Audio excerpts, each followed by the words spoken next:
aussi aux odeurs dans la nature. Ah oui, je les préfère un peu à la manière de Berlin, de garde. Oui, les odeurs de quelle plante. Oui. Et les chants d'oiseaux, les musiques de la nature. Ah oui, ça, je suis sensible à tout ça, toutes ces choses-là, aux chants d'oiseaux, le cri des lapins, tous les cris d'animaux, les hérissons, les oiseaux, à tous. La chèvre. Et enfin, vous observiez le microscope, les petits insectes sous les herbes? Pas tellement. Mon frère, lui, il avait des boîtes où il les mettait dedans. Ça se faisait beaucoup à l'école pour les garçons. Il avait des hannetons, des choses comme ça. Alors connaissez-vous Bagatelle, enfant? C'est-à-dire que l'enfant, cette société-là n'allait pas. Oui.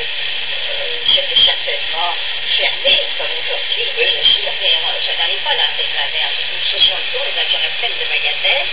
J'allais voir des joueurs qui avaient des gens là, oui. et pas dans Bagatelle même.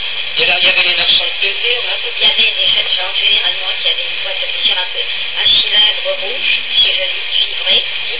et alors qui tournait un bouton comme dans une porte quand ça s'ouvre mécaniquement. Oui. Alors là, ils avaient ce qu'on appelait les plaisirs, des petits bateaux, et on tournait la boîte, bien sûr, et c'était le marchand de plaisir. Il y avait des sports aussi, pratiquer le sport, la Oh oui, les bicyclette, gens pratiquaient la bicyclette, la boxe dans Bagatelle, mais pas, attention, dans la plaine, dans la plaine de Bagatelle. sur la plaine. Vous avez vu les premiers débuts de l'aviation, peut-être, des choses comme ça? Bon, c'était déjà, quand je pense, quand je allais en 1903 et 1911, l'aviation était déjà partie, déjà lancée. Et les bords de Seine étaient un peu comme une campagne encore, avec des campagnards en Seine, simplement. Nous habitions en face de l'île de Puteaux. Il y avait la ferme du Mont. La ferme du Mont, la rue de Paris. Oui. Il y avait, ce que je vous ai dit, comment ça s'appelait le resto? La campagne. Il y avait Herman Campagne, Des qui avait guinguettes. un très bel angle, très joli, des guinguettes, des bosquets, Oui. assez grands. Et là où on dansait, samedi soir, j'aimais beaucoup. Vous alliez à la ferme du Mont faire des courses. Et j'allais acheter, nous avions tout, là, il y avait les poulets, j'avais des cochons, naturellement des vaches. Oui. Des vaches, nous prenions tout là, tout là. Chez eux, on prenait le beurre. Et vous faisiez gentiment sauter l'anse du panier.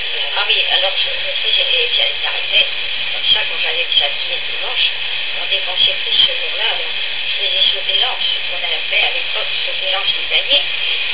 Et alors je calculais pas très bien mon coût. Et pour les œufs, par exemple, ma mère qui achetait 6 œufs. Alors, quand j'avais besoin d'un sou, une soupe, un jour je dis, je reviens, et puis je dis, tiens, voilà, ta monnaie. Ma mère me dit, qu'est-ce que tu m'en là? Qu'est-ce que c'est que ces prix-là? Je ne peux pas me raconter comme ça, c'est pas possible. Pour les 6 œufs? Oui, 6 œufs. Aujourd'hui, c'est des œufs de coq. Et votre maman, elle aimait coudre, elle aimait... Oh, ma mère était calée en tout. D'abord, elle filait le lin, qu'elle avait appris ça chez Mariette. Toutes les femmes de cette époque dans les provinces savaient tisser. Elle filait. Elle faisait naturellement nos chaussettes, les bas de laine, c'est elle qui les tricotait et tout. Et puis alors, elle était très très habile, très très forte, en faisant tout ça. Et elle avait déjà des tabliers noirs particuliers, mon frère aussi. Très très joli, qu'elle coupait merveilleusement avec des gros plis. Avec des plis, puis un tissu, je ne sais pas où elle l'achetait. C'était magnifiquement fait. Alors, il y avait ça, puis elle faisait aussi en Vichy. On appelle des tissus Vichy. Rouge et bleu. Alors, j'étais coupée merveilleusement. Vous n'avez pas hérité de ce don, vous? J'aurais hérité la coupe, mais pas nous-mêmes. Alors, elle, naturellement, elle faisait nos chaussettes, tout ça elle-même. Ça, j'ai essayé en tirant la langue pendant 6 mois, je n'ai jamais pu y arriver. Je n'avais pas ce qu'on avait pour couper, j'avais une bonne coupe. Vous alliez plus voir votre papa faire de la mécanique. Oui, plutôt, je serais plutôt allée le voir. Vous étiez doué pour les sports. Moi, Oui. pas du tout. Est-ce qu'on nageait dans la Seine à ce moment-là? Eh bien non, voyez-vous, il y avait un bateau là-bas. On aurait pu aller vers ce bateau-là, il était au fond du bateau. Et la nature, Évidemment, il y avait certainement des mots qui, moi, je dis bon, alors là, la nature était propre, la Seine n'était pas polluée par les pas gens. pollué du tout. Pas du tout. Alors vous avez commencé votre scolarité à Puteaux. Ah, du tout. la première ardoise chez les religieuses de Saint-Vincent-de-Paul, où c'est que ça s'appelait, comment je vous avais dit comment ça s'appelait?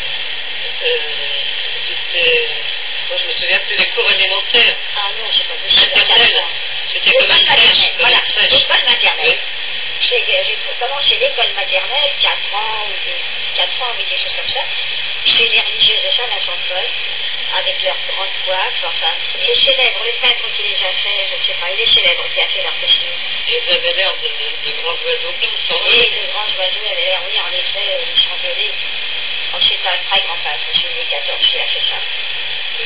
Vous pensez que c'était des... Après, vous êtes allé chez Mademoiselle Cartier. Ah oui, mais alors, bien, je suis allé quand je suis revenu d'Auvergne. Oui,